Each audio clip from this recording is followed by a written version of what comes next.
ഇപ്പോൾ നമ്മുടെ ഭദ്രാസനത്തില് ഇതുപോലെ ധാരാളം പള്ളികളിൽ ഇപ്പോൾ മറുഭാഗത്തെ അന്യ കൈവശത്തിലാണ്. അത് പരിഹരിക്കാനുള്ള ഒരു മാർഗം, അവിടെയെല്ലാം ഒരു വികാരിയും 2 പേരും ചേർന്ന് ഒരു കേസ് കൊടുക്കാൻ തയ്യാറായാൽ അത് മാത്രം മതി. ഭൂരിപക്ഷം ഒന്നും വേണ്ട, ഒത്തിരി ആളുകളൊന്നും കൂടണ്ട. 2 പേര് അയ്മേനികൾ, ആ ഇടവക്കാരായിട്ട് ഒരു വികാരി ഉണ്ടെങ്കിൽ ഒരു കേസ് ഫയൽ ചെയ്യുക. നമ്മളതിന് വീട്ടിലെ കൈ കെട്ടി ഇരുന്നാൽ മതി. വിധി ഉണ്ടായി കഴിയുമ്പോൾ അതിന് പുറകെ കേസ് നടത്താനായിട്ട് പോകണം. പണവും മുടക്കി അതിന്റെ പുറകെ അടുത്ത് കേസ് നടത്തണം. കേസ് വിധിയായി കഴിയുമ്പോൾ നമ്മുടെ ആളുകൾ താല്പര്യമായിട്ട് പോലീസിലും മറ്റു രീതിയിലൊക്കെ ഇടപെട്ട് അത് നടപ്പാക്കിയെടുക്കാനാണ് ശ്രമിക്കുന്നത്. അത്രയുള്ള നമ്മൾ ആരോടും അവിടെ ഞങ്ങൾ ആരുമായിട്ട് തമ്മിൽ കൂടിയില്ല, മസിൽ പവർ എടുക്കേണ്ടി വന്നില്ല, ആരുമായിട്ട് ലഹളയില്ല. ഞങ്ങൾ വളരെ സ്നേഹമായിട്ടാണ് ഒരേ കേസിലൊക്കെ പലപ്പോഴും പോകാറുള്ള ഒന്നിച്ച വാദിയും പ്രത്യേകത. അപ്പൊ അത്ര സ്നേഹമായിട്ട് ഞങ്ങൾ കേസ് നടത്തി ഞങ്ങൾ അത് പൂർണ്ണമായിട്ട് നമ്മുടെ നിയന്ത്രണത്തിൽ. പിന്നെ അല്പസ്വല്പമൊക്കെ വാക്കുകളുണ്ടായിട്ടുണ്ട്, വിചാരിക്കണ്ട.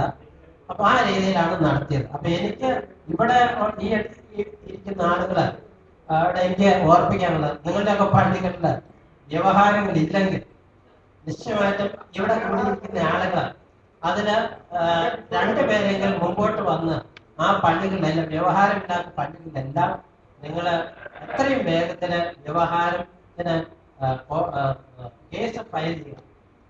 എല്ലാ പള്ളികൾക്കും വികാരിമാരെ നിയമിച്ചിട്ടുണ്ട് തിരുവനന്തപുരം. അത് അവിടെയുള്ള ആൾ വേണമെന്നൊന്നുമില്ല. അതുകൊണ്ട് ഏതെങ്കിലും ഒരു അച്ഛൻ വികാരിയായിട്ട് നിന്നുകൊണ്ട് 2 പേര് കേസ് ആദ്യം ഫയൽ ചെയ്യുക. അല്ലെങ്കിൽ ഒരു കുഴപ്പം, ഇനി കുറച്ചുകൂടെ കഴിയുമ്പോൾ പിന്നെ നമുക്ക് ഇത് കാലഹരണപ്പെട്ടു പോകും. അപ്പൊ അവിടെ കേസ് ഇല്ല എന്നുള്ള സാഹചര്യങ്ങൾ വരാനിടയുണ്ട്. അതുകൊണ്ട് എത്രയും വേഗത്തിൽ ഇത്രയും കൂടിയിരിക്കുന്ന ആളുകളുടെ പള്ളികൾ എവിടെയെങ്കിലും ഉണ്ടെങ്കിൽ ഒട്ടും താമസിക്കാൻ തറ്റാടെ കൂടെ വേണം. എല്ലാവരും പെക്കട്ടൊക്കെ കയറി വരും. അവരെ ഫേസ് ചെയ്യാനുള്ള കഴിവുള്ള ആളുകൾ കാണും. നമ്മുടെ ആളുകളൊക്കെ അങ്ങനെ തറ്റാടെ കുറവുള്ള ആളുകളൊന്നും അല്ല. അപ്പൊ അത് ചെയ്യാന്നുള്ള എനിക്ക് ഓർപ്പിക്കാനുണ്ട്. പിന്നെ അച്ഛനോട് പറഞ്ഞ ഒരു സംഗതിയെ, ഇവിടെ നമുക്ക് ഇത്രയും അനുകൂലമായ കാര്യങ്ങളൊക്കെ ഉണ്ടായിട്ടുണ്ട്. വാസ്തവത്തില് നമ്മുടെ കേസുകള് കുറെ കൂടെ ശക്തിപ്പെടുത്തേണ്ട സാഹചര്യം വളരെയധികം ഉണ്ട്. ഇപ്പോഴും നമ്മൾ വേണ്ടത്ര കേസുകൾക്ക് വേണ്ടത്ര പ്രാധാന്യം ശക്തി കൊടുക്കുന്നില്ല എന്നുള്ളത് നമ്മുടെ ഭാഗത്തുള്ളൊരു കുറവാണ്. ഇപ്പോ ഇവിടെ ഈ തവണ അഭ്യന്തരശ്രേഷ്ഠ ഭാവമായിട്ട് കൊടുത്തിട്ടുണ്ട്. ഞാനിപ്പോൾ അങ്കമാലി ഭദ്രാസനത്തിന്റെ മെത്രാപോലീത്തയാണ്. വാസ്തവത്തിൽ കോർട്ടലക്ഷ്യമാണ്. അത് തന്നെ അദ്ദേഹം എഴുതി കൊടുത്തത്.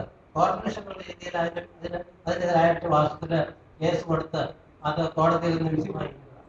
അപ്പൊ ആ രീതിയിലൊക്കെ ഉള്ള നമ്മൾ ശ്രമിക്കുന്നില്ലെന്നില്ല. കാരണം ഈ കേസ് എന്ന് പറഞ്ഞാൽ ഒറ്റ ദിവസം കൊണ്ട് തീരില്ല. അത് എത്രയും വേഗത്തിന് ഇനി കേസില്ലാത്ത പള്ളികളുടെ കേസുകളില്ല. ബഹുമാനപ്പെട്ട സെക്രട്ടറി തിരുമേനിയെക്കൊണ്ട് എല്ലാവരും കൊണ്ടുനടക്കാൻ സാധിക്കില്ല. അതിനാണ് സെക്രട്ടറി ഇവിടെ ഭദ്രാസന കൗൺസിലുണ്ട്. ആ കൗൺസിലും സെക്രട്ടറിയും കൂടെ തിരുമേനിയെ വേണ്ടതായ പ്രോത്സാഹനം കൈത്താങ്ങൽ കൊടുത്ത് ഈ കേസുകളെല്ലാം എത്ര വേഗത്തിൽ കുറെ ശക്തിപ്പെടുത്തും. അതാണ് എനിക്ക് ഓർപ്പിക്കുന്നത്. അങ്ങനെ കിട്ടിയാൽ എല്ലാ പള്ളികളും നമ്മുടെ കയ്യിലായി.